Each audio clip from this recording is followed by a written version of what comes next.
Welcome to the Confessions of a Reluctant Caregiver podcast. We're happy you're here. On the podcast, we're certain that you'll relate to the caregiver stories and find comfort with your honorary sisters. Now, before we start, I want to remind you to go to our website, confessionsofareluctantcaregiver.com, and sign up for our newsletter. It's full of useful information that you can immediately use. Now, let's learn more about today's guest.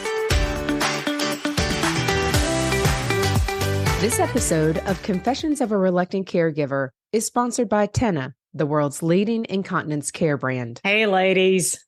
Hey, Jay. Okay, I'm not sure if you guys are aware, but this is the last episode of 2023. We're totally dating this podcast. Do you understand that? I know, but this is unbelievable. We have done over 100 podcasts this year. It feels like over 100. I do. So with the series, Natalie's series, The Diary of a Caregiver, with the additional educational series this year, we've done over 100 podcasts. I'm just amazed. I mean, January 24th to the end of December. Wow. It is pretty crazy if you think about it, because this time last year, we were just getting ready to start up. And we really didn't know what we were doing. No, sometimes Emily, I think we Didn't have a clue. And I was in the throes of caregiving at that point. Oh, that's right. You were caring for mom. It feels like it's like, 10 years later, and it's not even been a full year. So, and my little refresher of this time last year, Emily, I know you had a Christmas tree up, but did it have any decorations? No, we just went by the twilights, the twinkling of the lights. Oh, if there's nothing that says caregiver, it's like, you know what? I've got the tree up. That counts. Nobody says what the tree has to be inclusive of.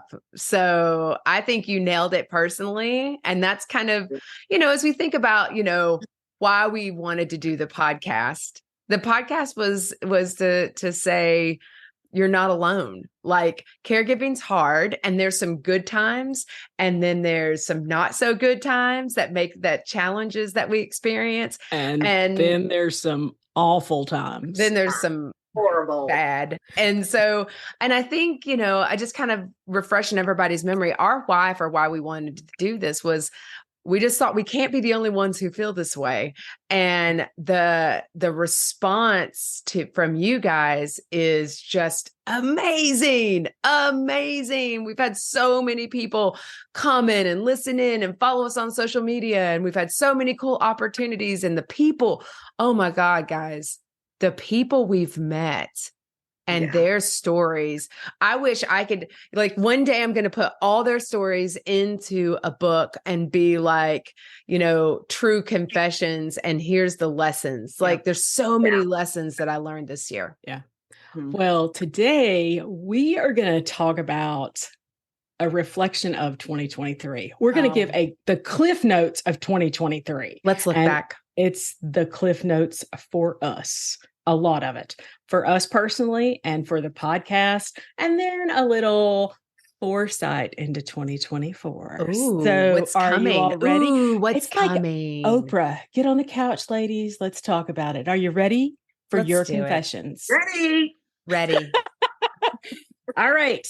Caregiving 2023 has been very, very interesting for all of us, Yes. for Mom and for Jason. So I'm going to ask the question. We'll start out with, what was the hardest moment Of 2023? Yep. Caregiving moment. Oh, Not God. flat tire. You cannot call flat tire, Emily. What was your No, hardest? absolutely not. That was minor. That's nothing. That's true. So You are give all me about a curb check, Em. Always. Give me a hard moment. Em, you got a hard moment? I know you do. I mean, you got to pick one. I have multiple hard moments, but Do the it. most reoccurring hard moment I had was when Mom, she'd have a boost of energy with her medicine, and she'd get in the refrigerator every night, and I'd wake up to the perfect storm every morning of food on the ceiling, food on the floor, and I just felt like I was constantly cleaning. That was a reoccurring, like Groundhog's Day, over and over. So that was a real hard moment. I know with that moment, and I'm like, oh, remember this. I know that was tough because we all had the conversation like, Mom, don't get in the fridge or don't use the stove in the middle of the night. It's dangerous. So, I mean, that's like a reversal of roles. Is that the frustrating? Is that like the heart of it, Em? Yes, that was, I think out of all of this, I learned the most that she's also an individual, a human being. She's not just my mom. I don't have to step back as, a caregiver or a daughter. Somehow I had to find that in the middle kind of moment that she is still an adult. This person still is a human being, no matter what their disability is. And you can't treat them like your children at all. You have to talk to them, human to human. So that was something I learned big time. That I thought, oh, yeah, Mom will follow the rules for safety, that we don't burn down the house. But Mom, that was rules? No. What? She hadn't had rules in so long. She didn't know what rules were. And you come in like a mama bear. And I think this is a thing, and I think everyone can relate to this. As caregivers, we come in with good intentions, like that we have safety at heart. We want you to be happy. And we really strongly believe that like if you do it this way, or if you take your meds, or if we are planful in advance, it will make it easier and everybody's happy. And then when the person that you're supporting is like, no, I want to do it this way. And it's really polar opposite. Like, no, you're going to get killed if you do that. Or, I am going to have a total crap show of cleaning up if you do that. Like, I'd love for you to cook, but could we not cook at 3 a.m? Yeah. Thank you. So I've asked myself the question next, because Natalie, I know, will be Jason, but for me, hard was, first of all, it was the respite that we did in February that Natalie and I did when Emily finally got a break. But it wasn't so much like, first of all, it was the duty of the respite, like learning and seeing what Emily did every day, like what you did every waking moment, Emily. Next level of respect. So it is the next level of respect. But I think just, first of all, seeing that and the responsibility that we laid on you as long distance caregivers, that hurt me, first of all. So I need to tell you that, because she's going to cry, Emily. I'm sorry. Like, insert tears. I know. It's like my therapy session. So first of all, that hurt me because I was, I'm the oldest, and it's going to all come back to my guilt. I'm going to get a t-shirt this year. No guilt. But right. I was and like, then on the back, right. No guilt. Right. No. So that's our t-shirt. I think that was the one thing. But then when I got there, I think that's hard for long distance caregivers, because first of all, I was like, holy crap, Emily's doing all this. But then secondly, as a long distance caregiver, getting there and seeing how much Mom had declined. So I had like a visit 3 months prior, and then coming in and seeing it, that was kind of so that was my heart, was like, oh my gosh, we got to talk to Mom and say, Mom, maybe it's time to make this transition to skilled nursing or skilled community. So that was my heart. That was my heart with Mom. So, Natalie, what was your hard? Well, I'm going to do both. I'm going to do both. And so I'm always going to be super, super honest with folks, because my relationship, I don't want to say I'm the least favorite, but JJ and Emily are the most. So with our mom, and you know what, that's okay, because honestly, I think this is really important to understand that relationships are super complicated, and I am not as close to Mom. And I think it's really because I am the most like her, and I probably challenged her the most, and we sometimes drive each other crazy. And I think that's super important to note, because sometimes let's just, high confession, you don't have to like the person you're caring for to care for them. Okay. So that's something we've learned over the last year, is like, sometimes you don't like that person, and that's okay. How do you then how do you support that person regardless? So related to mom, I think the hardest part for me was I am very good at being a long distance caregiver for mom and letting you guys take the lead. I am very good at it. And I want to be like best supporting actress to you guys because I'm not that great with mom because I get frustrated because she doesn't listen. And you can tell I don't have kids.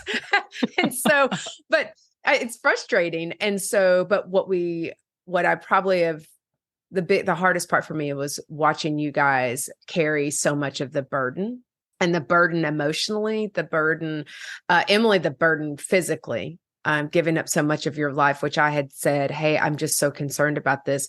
And then I'm like, I'm going to support you. You want to do this, but to watch that, but to see how that affected us, how caregiving affected our relationship. And at times we were not, we were at each other. And I think that's so important to share. Like, oh yeah, we're like the wonder triplets, right? But there are times when each of us have gotten frustrated with one another and related to mom, and I see it, I accept it. Like we've had some tough words with one another. We've had times when we probably took a break for a couple of days from one another or had to step back and we had to talk about something completely different. I think the hardest part has been losing a part of us. Like our conversations are so focused on mom that we lose our individuality in what ourselves, like, oh, this is what I did at work, or this is what I did here. Or Emily, I'd call you and it'd feel like, I know you had to feel like we're just calling and asking about mom. And there's nothing else to talk about because all you focused on was mom. And I'm like, that's not great. And so I think it's like saying that out loud to say, hey, we've had a hard time and we're super tight. Like we're tight. We're thick as thieves. And it was hard for us. And I think the biggest piece of that had to be, we had to forgive each other and give each other a ton of grace. I like a whole dump truck of grace because oh, okay, you said something crappy via text, or you said something kind of beep over the phone, or because I say shitty. But the reality is that it happens.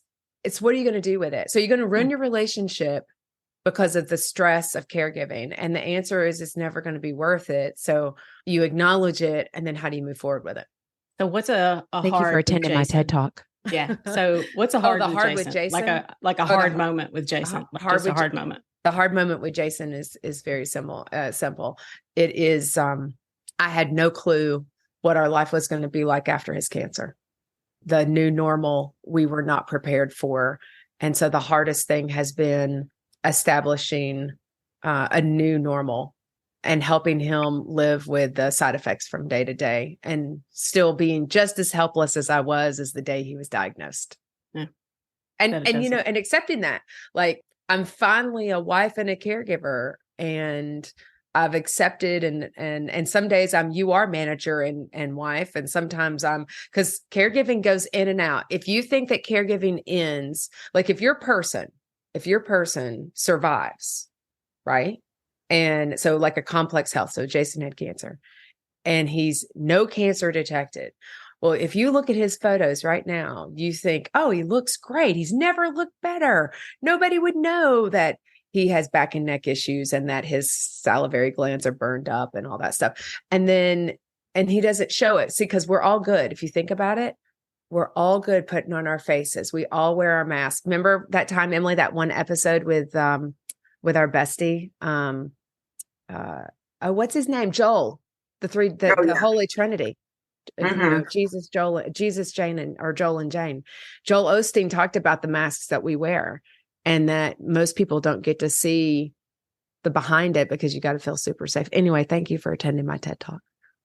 Again, thank you so much. Thank you. All right. So there's always a hard, but a funny moment, a moment that made you laugh. Just a quick funny. Anybody got a funny? Emily, do the funny. Okay, funny. Okay, a good funny time is sad, but funny at the same time. Let's have it. Mom had slipped and fallen, and I caught her. We were in her bedroom. I was helping her change clothes, and she had slipped and fell. So I'm trying to catch her, and at the same moment, I get her, and then I fall. I trip and fall. So we're both rolling on the floor, probably peed on ourselves, Oh, laughing that's a so hard. given. That's a given. There's a product out there, I hear, for that though, And Emily. we were like, oh my gosh, we have both fallen.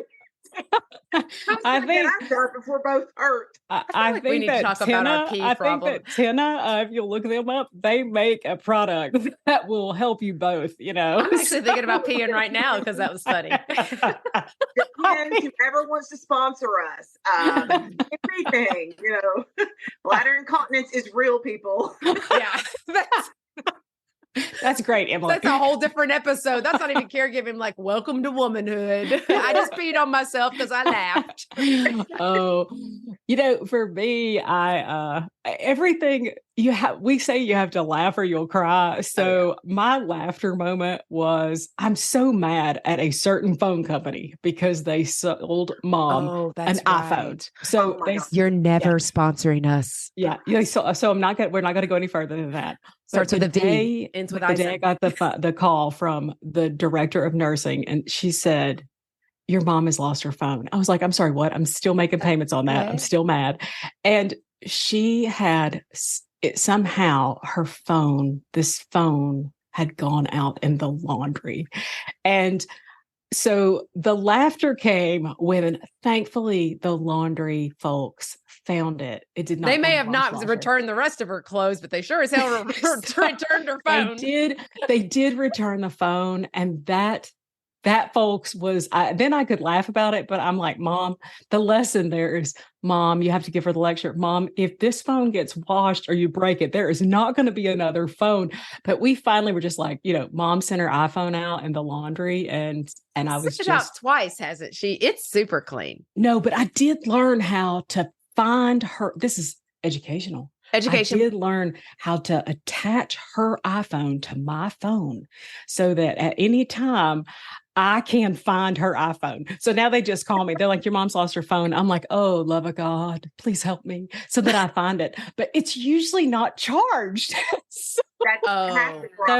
So any phone company, please do not sell anyone with any older person do not sell an iPhone. Let's just be kind. And I don't know if there should be a card for I'm old enough to purchase a cell phone, or please don't upsell the hell out of somebody. Oh, funny moment, Natalie. Elders. What's that, Em? It's taking advantage of the elderly. It is. It really is. So no kudos to Verizon. That's all. Oops, we said your name. Say that. I said it started with a V and ended with Eisen. Okay. Sorry. Thank you. Well, okay, we're sorry. We're sorry. Verizon, if you want to help me pay that phone off, we'd really appreciate it. So I can, we'll be taking in-kind donations or towards maybe mom's a flip phone. So, okay, Natalie, funny with Jason. You got a funny? I'm going to go back to funny with mom, because funny with Jason is, I'd have to really think about it, because I think Jason's just more like, and Emily would say this, he's got the patience of Job. Anybody, you guys can tell I am high maintenance. And so he is like, no, I think my funny has to be, and it wasn't funny. This is the thing. I think this is the thing. It's not funny at the time. It's funny after. And it's when Medicare thought mom was deceased.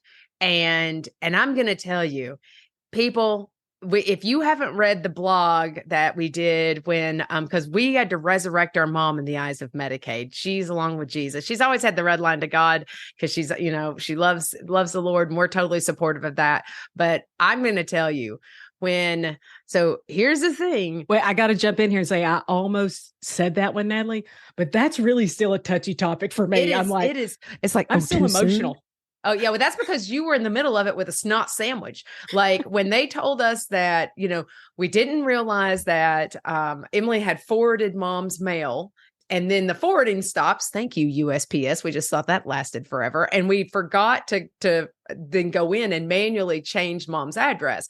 So when mom's pension check from our dad got returned back, they just assumed she was dead. Didn't think to call any of the 400 numbers on the contact, and we won't say who they are. Yeah. But then it was, Jay, I remember, and so it was CVS. We love you, CVS Specialty Pharmacy, and Eileen. We love you. It was Thank CVS. you for saving us. Thank you for saving us, because they were the ones that tipped us off to say, hey, your mom's medication's been denied, which is a big deal because she takes it her Parkinson's meds free flow. But it was really, Jay, the funny part is not the funny part like everybody would expect.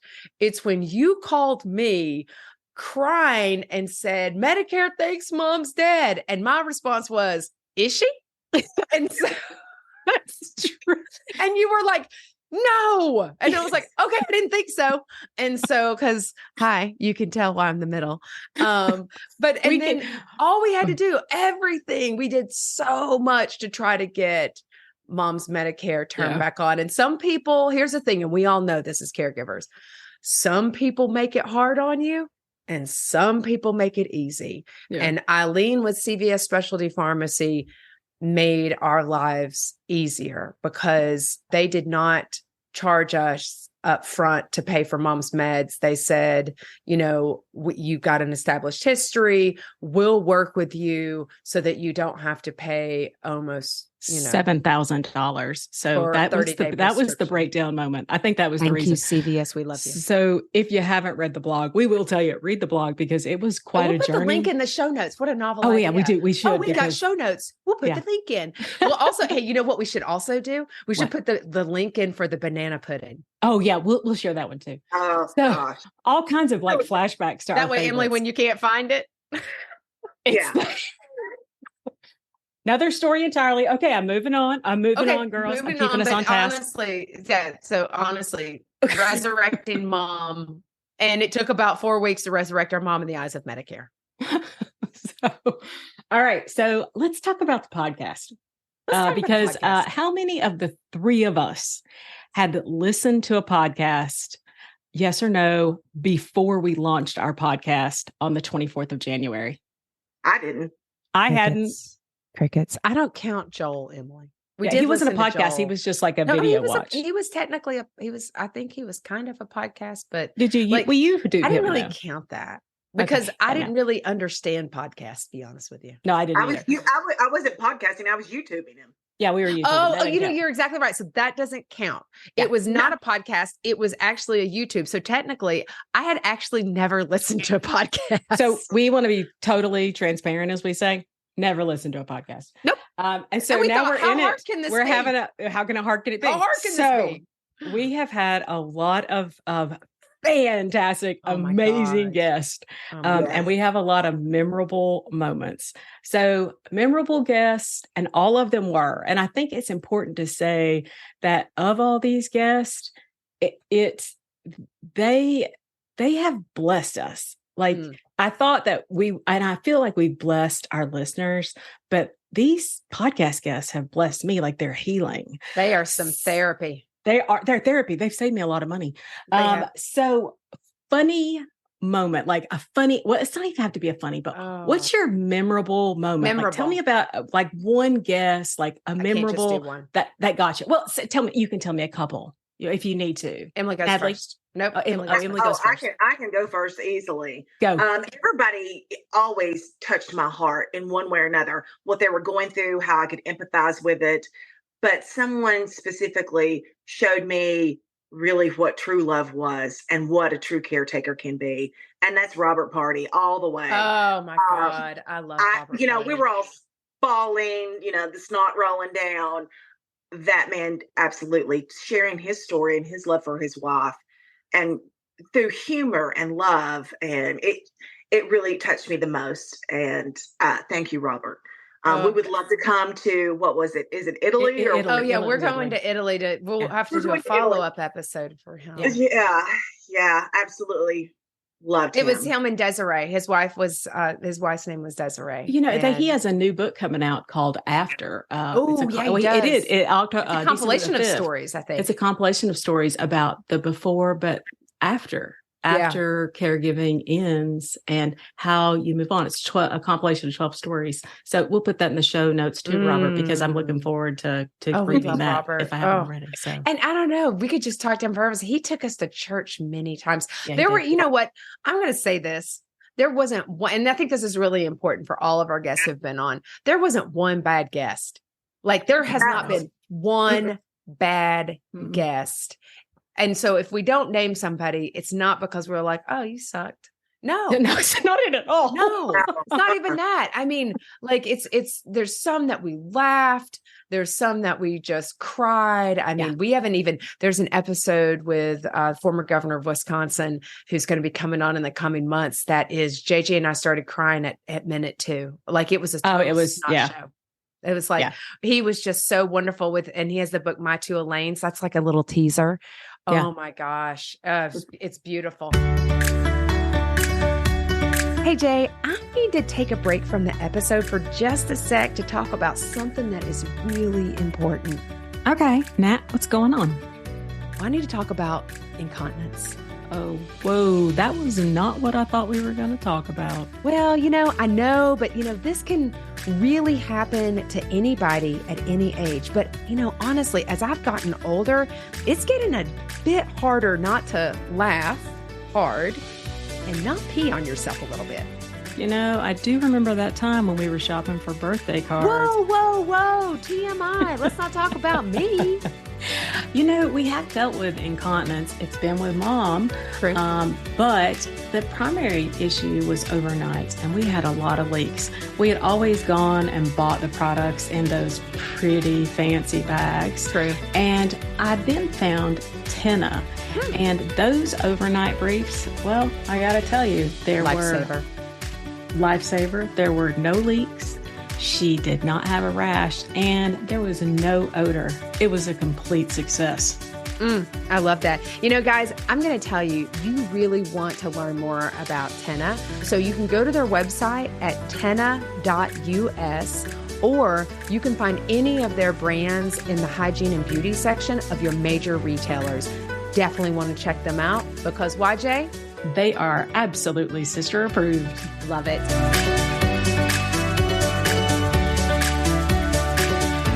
I have several folks that are my favorite. I love, from our first episodes, Laurette Foggini, who has Lola. She has children's books on talking about how to talk to children about your aging or loved one who has Alzheimer's and or dementia or chronic health. It really translates. You can use those stories. And she just put out a second book. And so, but what was so funny is she talks about her guilt. My question for every one of them is, what's your favorite guilty pleasure? And between her and Candace Draw, who we love you, Candace, and your love of coffee, I just respect every day. But Laurette talked about her 2 fingers of Maker's Mark at night. That was a favorite. Candace loved, it was dark chocolate. It was chocolate covered strawberries and Russell Crowe. Yeah. That was true. That was a memorable one. That was her loves. Yes. Oh, and Amber Wilburn, who had boobs and bowling. Amber Wilburn talked about her mom. She supported her mom. I'm kind of looking through my list here. Janet Brennan. Notice there's a lot of alcohol involved here. I keep going back to Janet. It is when we're recording this, it's early December. And I feel like we need to reach out to Janet and ask her to send us some of those special candies that she makes during the those are known as bourbon balls. Those are bourbon balls. Hold the balls. And so that was a good one. We love our friends Logan and Becky Pickles. Yeah. The pickles. Yeah. Love the pickles. We just keep going through the list. So go ahead. I love Christina Keys, her love for Jason Momoa. Oh my God. Yes. Oh my God. Christina Keys sacrificed. So everybody did. Everybody did. Yeah. Well, and then there's Cameron Huddleston, Jay. If you think about she wrote the book. Cameron, Yeah. she wrote the book. She talked about, Financials. having a difficult conversation, those conversations around financial planning and she kept having kids during caregiving. Yeah. That was crazy. Yeah. I was like, I would have put that on a pause. So I'm going to say, first of all, the Marchetti family. yeah. I'm going to say, the Marchettis. So I'm going to say that Chris and that Anthony. Doreen and Mike, they're going to get me on this. They were good. No, but it's Chris and Anthony, the boys, their insight as young men and their love. First of all, I love that. Just being able to interview them was fantastic. And then one that really touched me was Jordan Peace. Oh, I love Jordan Peace. And I think it was the moment when he talked about people saying to one of his little girls, that's right. Be careful, be careful when she's walking. And he would go behind her and say, be strong and courageous. Oh, and Jordan's story is really special, not only for his mom and his grandmother, but also about his future. And he just that story really touched me. And then the other one that is the quote that we say is from the Fisher House, and it was David Coker, who's their president. And I remember that one of the first things he said was, "It's a good day to be in the blessing business." And that's one of the things I'm going to take with me into 2024 is, as a caregiver, as in life, it's a good day to be in the blessing business. And if you can give a blessing, and that's a smile, that's anything, those are some of the just highlights. I loved everybody, though, I have to say. And I've been blessed by so many. Wait a second. I've got one more that I got to say. Okay. Because you said the Marchettis, because we have people really love when we bring on siblings. Oh, yeah. Schlessel sisters. They are just like us. Yeah, that's true. It's Jen, Jamie, and Jessie. Love you, ladies. And I met oldest sister Jennifer on the plane going from Chicago to LA for a conference. Yeah. And we talked, and she had no free will. And we talked the whole time, and we had the best time. And then when she brought her sisters on and they talked about their love for Buddy, their brother, their Buddy is, which is Matt. Matt is the second oldest. And the Schlessel sisters, we love you. And we're still going to vacation with them. I'm going to tell you right now, we should go on a cruise on Norwegian with the Schlessel sisters. I don't know that an NCL boat could hold 6 sisters like this. That's true. That's true. I'm going to tell you. Oh, we should have all of our guests go on a cruise. That would be feel good. Oh, yeah. So that's a good idea. Lesson learned during this year, like in your caregiving experience, and something that you learned that you kind of take weight in, and we're going to take with us either from the podcast or from experiences in our own caregiving. What's something you feel like you've learned, Nedley? I'll go to Emily first. I'm sorry, Emily. Completely. I know this sounds so minuscule, but self-care. You hear it even when you're raising your kids. You've got to take care of yourself first, or you're not going to be a good parent, or you're not going to be a good caregiver. And until I started doing self-care, and that's when I finally was able to live again, that I am somebody separated from caregiving, being a mom, taking care of others. So I've noticed that I did flourish the most when I put myself first. That didn't diminish my duties with mom, but it made me a happier person. If I could just get a few hours away, or go on that walk, share some time with friends, just get that time away, that I was 100% a better caregiver if I took care of myself first. Yeah. Because if something happened to you, then mom we wouldn't have anybody to care for mom. But that's so many different people that need care, is that when caregivers don't take care of themselves, that's just, and Dr. Ann Kinney said that in her podcast. Oh, that's right. She wrote a script. She writes a prescription for when she sees a patient. She's I think a geriatric physician. I think that's what she is. She's a doctor of the older people. Yes, she is. That's exactly right. But I know she writes the prescription that says for both the patient and for the caregiver, that she will say, okay, what are you doing for yourself? Do you remember? So here's a spoiler alert. Jean Lee, who we'll be having in the new year, because we've recorded some already into the new year.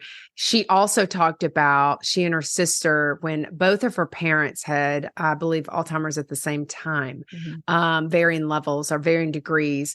And the doctor, one of the scripts that they wrote, that's what they talked about. I think it's crazy that the very beginning when we started recording, and then Jean last month talked about how the doctor would write orders, and that's how her parents would follow the order. And they were like, must give up car.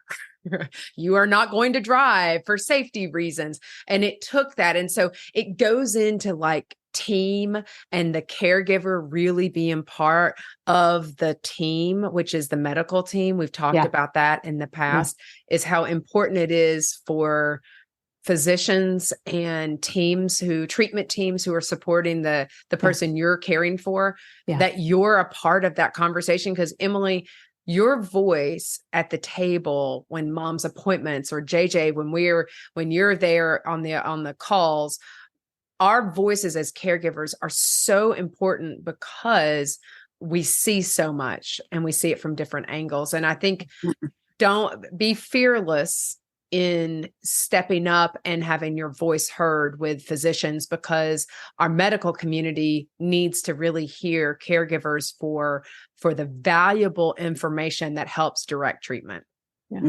What about you, Nat? Lesson learned this year? Crickets. I think the biggest lesson learned is, and it's a carryover from last year. Last year, I learned the lesson that I was stronger than I thought.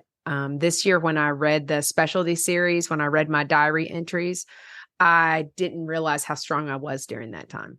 The journal, I had never read the journal entries, and I was stronger than I thought. And so I think the lesson learned is, from listening to the other stories, is that you're stronger than you think you are.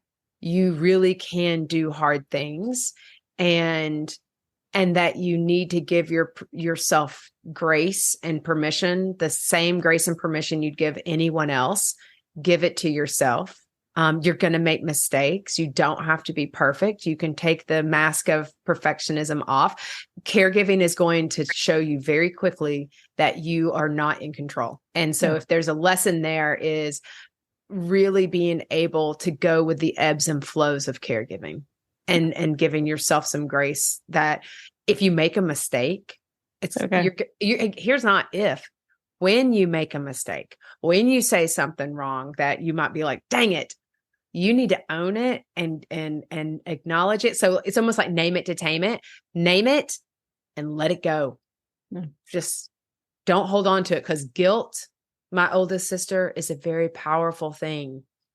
And if you let guilt take you on an ugly roller coaster ride, it's true. It'll put you under. That's true. That's my lesson. So thank you for this therapy session. So I would say my lesson learned is that my expectations are not always the same as mom's. In saying that, I know when we moved mom into skilled nursing, into that community, I went into it and we have to decorate, look at the color of the walls, look at this, I was really frustrated because we were putting lipstick on a pig. Yeah, I have to say, and this is emotional for me, I wish I could have done better, but just because of mom's pump, and there were a lot of reasons why, that's another podcast entirely, we couldn't get mom into certain facilities. They wouldn't take her medical device. And I wanted her to have different, I didn't want her to have fluorescent lights. I wanted there to be chandeliers and things like that. And that was really upsetting for me. I never wanted that to happen. I felt like I was letting my dad down. Guilt. But I remember the first time I called her and she didn't answer the phone. And I was like, where's mom? Someone has stolen her from skilled nursing. And I called her back. She finally, I guess I called her back. I was like, Mom, is everything okay? Where have you been? And she said to me, oh, I've been out playing bingo. I was like, oh, I'm sorry. I didn't mean to disturb your day. And I realized that it's going to be okay. And I remember Sue Ryan, who was on the podcast. She said to me, you got to pick the important things. Maybe your hair doesn't get their hair. Her husband was in a facility. His hair might not get brushed, but his teeth got brushed and his linens were changed, and if they were soiled, and the important stuff happened, JJ. But if his hair doesn't get brushed one day, is that really worth a fight? And so for mom, is the paint color, is that really important? But was she happy? Did someone talk to her? And so I got to realize that if she's happy, that's enough. So I do the best I can. So that's kind of my my lesson learned. So anyway, that's where I am. I think we should do a spoiler alert too. Something that the governor said with my two Elaines, and that just has stuck with me, which is he talked about how he wanted to keep his wife in his world and he had to go to hers. Yeah. And I mean, you talk about tears coming down, snottiness going down, but that's the truth is, especially with somebody who has a chronic illness, like with mom, if you think about it, this is a good one. If you think about it, Jay, when we went in we were super respite for Emily. Yeah. It was two of us. It took two of us to equal one Emily. And I honestly, we failed miserably, Emily. We failed that crap too. But when we took, mom, we had these grand plans like, oh, we're going to go and we're going to go shopping and we'll get mom's hair done and we'll go out to dinner and we'll go do just like what we would have done in the past when we came in to visit. And what we quickly realized is that mom couldn't do those things. And that was a hard pill to swallow, because I don't think it's a mortality thing. I think it's the beginning phase of like grief. I think you really have to name those things. Like, I grieve for the times that we went, because mom used to pick us up and we'd go. Remember that one time we went to Destin? Like, she got mad because dad was playing softball. You're welcome for this, family. This is a little family dysfunction. Dad was playing softball. Mom didn't want to go. And mom's like, let's go, girls. We're going to Florida. And we live in Tennessee. And it was Thursday, I think. And we were like, okay, thumbs up, because we're totally down with it, because we're used to being a foursome, because dad played softball. Hello, our dad passed a massive heart attack playing softball. I'm telling you, people, he loved it. And that's good. Do what you love. Okay. I'm not saying there's anything bad, but there's the loss of the camaraderie that we had with you run and you go shopping, or you go and you go have dinner, or you go have this. And our mom, we are an extension of our mom. Our personalities are an extension of our mom. And so it doesn't matter your relationship or not, the loss of being able to have that, like, of course we're going to go eat. Of course we're going to do that. Of course we'll go shopping. That's a hard thing. Yeah. And so, and I think it's harder for people. Emily, you were right in it. And I don't know how you feel about this. You were in it day in and day out. Mm-hmm. And because I came in, I'm like a great grandparent. I come in every couple of minutes, months, and I see it. I think it hits harder because I don't see it every day. Right. Yeah. And what it takes for a caregiver to get out to those functions. So there were some days that, we'd go to Carm, we would just walk around, or just something simple. And then there's some days where, nope, we weren't able to go out. And I just had to accept it no matter what my huge plans were. I think it was easier for me because having 3 kids, there's so much preparation. It's very similar to caregiving, just prep. But then if somebody has a meltdown or somebody's sick, game over. You're staying home. So you just make the best of it each day. That's a good point. It is. And I think even though JJ and I don't have biological children, I've always said that I've raised other people's children, but caregiving is different. Yeah. And Emily, let me ask you this. Having been the mama of 3 magnificent children who are sometimes questionable at best, love you guys. What do you think? What's easier, parenting or caregiving? Oh, absolutely. Being a mama and taking care of your babies. Because I think sometimes I was like, it was easier to take care of 3 toddlers. They're 3 under 3 than I have one of, mom. It really was, because it was just a whole different level of caregiving. That's totally Wow. true. Well, and I think that's really important because they also couldn't talk a lot too. And so, or they They just knew screamed. you're in charge. And I think that's the difference because people are like, oh, well, how's it different than being a parent? It's different. Oh, it's Yeah. different. That person has free will. That person's going to have an opinion. That person is that their own loss of sense, identity, and independence. Like that's the thing I think as caregivers that we sometimes lose is we don't see the loss of the person we're caring for. Like we just want to help and we have such good intentions. And dang it, if you don't do it the way I want you to do it, I don't know why you're so ungrateful. And I'm just sitting here. That's a lesson learned. Like we had to sell mom's car. So we, Jason doesn't get to do certain things and he's going to push back on me. I'm like, Jason, you shouldn't do that. And he's going to say, you can zip it. I'm going to do it. And I'm like, okay. He did that to me earlier this week. Okay. I don't think you should do that. That could not turn out well. Okay. You do that then. Let's see what happens. All right. So time is a good one, girls. Oh, I know, right? We're just having a chat. I know. So let's talk about the new year. Emily, a New Year's resolution, which is, it's a resolution, but something that you want to make sure you do in 2024, that you're going to make a habit for life, that you're really going to try to do. Honestly, it's got to go back to self-care. I just remember what little time I had to do anything for myself. I made time for self-care. But now that I'm back in just me by myself or me as a couple with Brandon, I've kind of let those things go to the side. So I'm like, I've got to put self-care first and just reaching people where they're at, whatever level they're at, be there, be positive and extend that hand of beautiful grace every day. I'm telling you, Joel should be on our show. Hi, Joel Osteen. You should come here because Emily, we like love she's you. got this peace about her. I just am always amazed. Like it can be like so crazy wild, and she's just got that voice. Like, she's the like, calm in the middle of the hurricane. I'm going to tell you right now, storm. she's the eye of the storm, and you have always been the eye of the storm, though, because you are typically the calm person. Remember that one time when we went on your 40th birthday on a cruise, and JJ and I got into it and you made us, we should post that picture.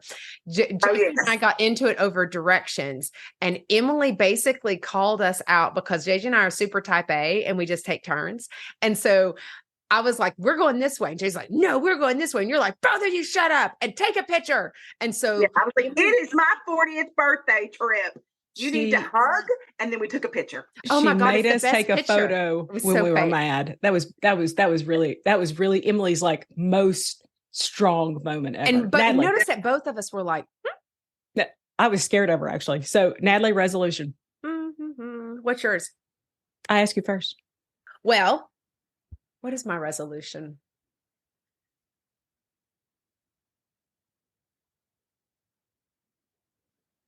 There's awkward silence. It is awkward silence because it's so personal. So mine is don't let good be the enemy of great. Oh. So because I get in the weeds about everything and I guilt worry, and I worry about everything and is it perfect? And then I can't get it done. And so it's like with mom, I have such a problem making decisions about stuff. So sometimes you just have to look at it and go, you know what? Good is good enough and go forward and move on. So I'm gonna, that's one of my things. Natalie, okay, what you got now? I gave you time to think. Thank you. We got one more question too. So I get the sister question. So give it to me. So it's what Emily says, what both of you guys said. It's relationship repair. And so sometimes you have to truly forgive to be happy and you have to let some things go. And it's really hard when your past experiences really can influence that. And so continuing to work on my relationship with mom, continuing to work on my relationship in our new normal with Jason. I mean, we've really struggled, and that doesn't mean that you don't go and talk to somebody about it. Like it's hard to be, the after space care is really hard to navigate. And so I would encourage everyone, if you're struggling with life after care, or life during care, you should talk to someone and do the things that you need to do that is inclusive of self-care and spending time with your friends. But you may need to talk to somebody professionally.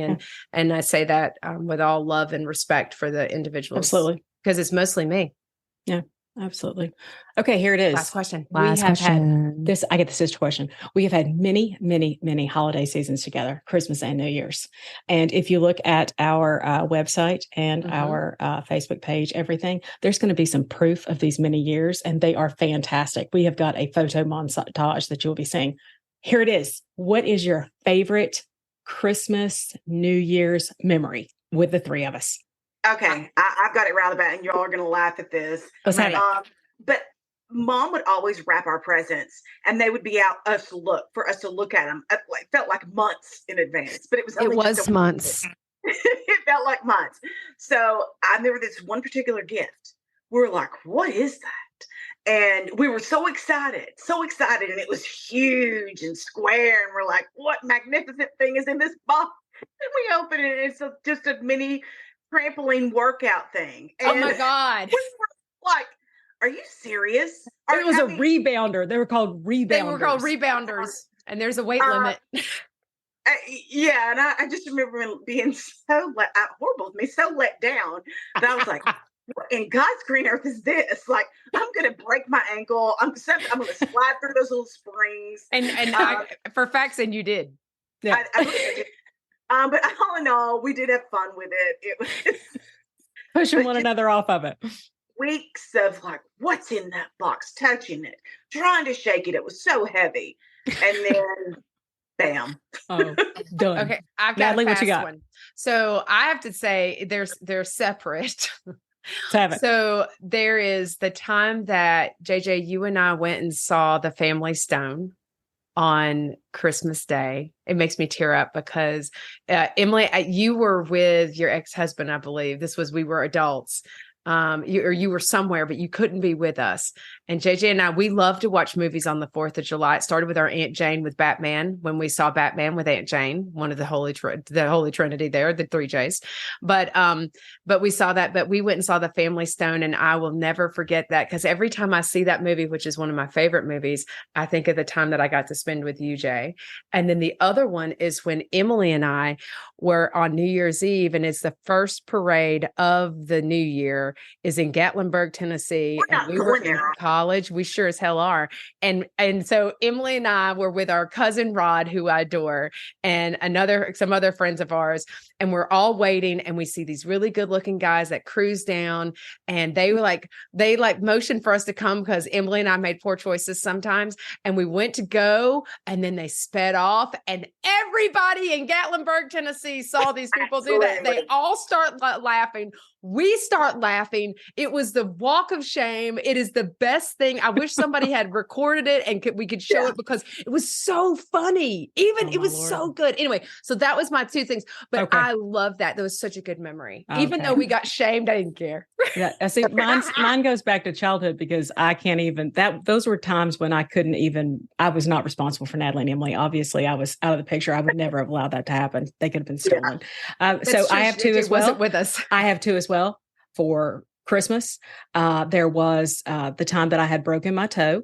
Ooh. And I did not have a cast on it. And Natalie was roller skating downstairs. This was Christmas.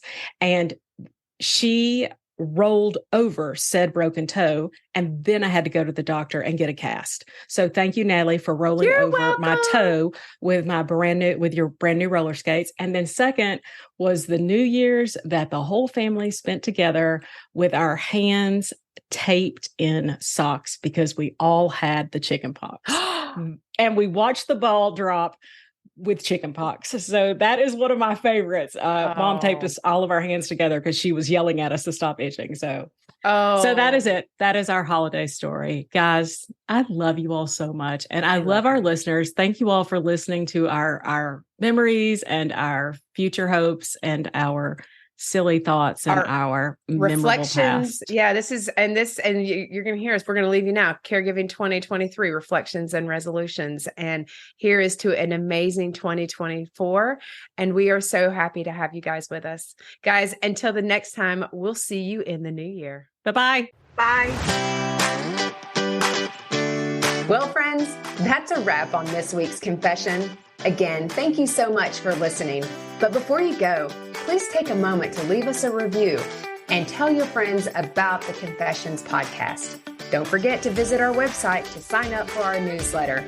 You'll also find the video recording of all of our episodes on the Confessions website and our YouTube channel. Don't worry, all the details are included in the show notes below. We'll see you next Tuesday when we come together to confess again. Till then, take care of you. Okay, let's talk disclaimers. You may be surprised to find out, but we are not medical professionals and are not providing any medical advice. If you have any medical questions, we recommend that you talk with a medical professional of your choice. As always, my sisters and I at Confessions of a Reluctant Caregiver have taken care in selecting the speakers, but the opinions of our speakers are theirs alone. The views and opinions stated in this podcast are solely those of the contributors and not necessarily those of our distributors or hosting company. This podcast is copyrighted and no part can be reproduced without the express written consent of the Sisterhood of Care, LLC. Thank you for listening to the Confessions of a Reluctant Caregiver podcast.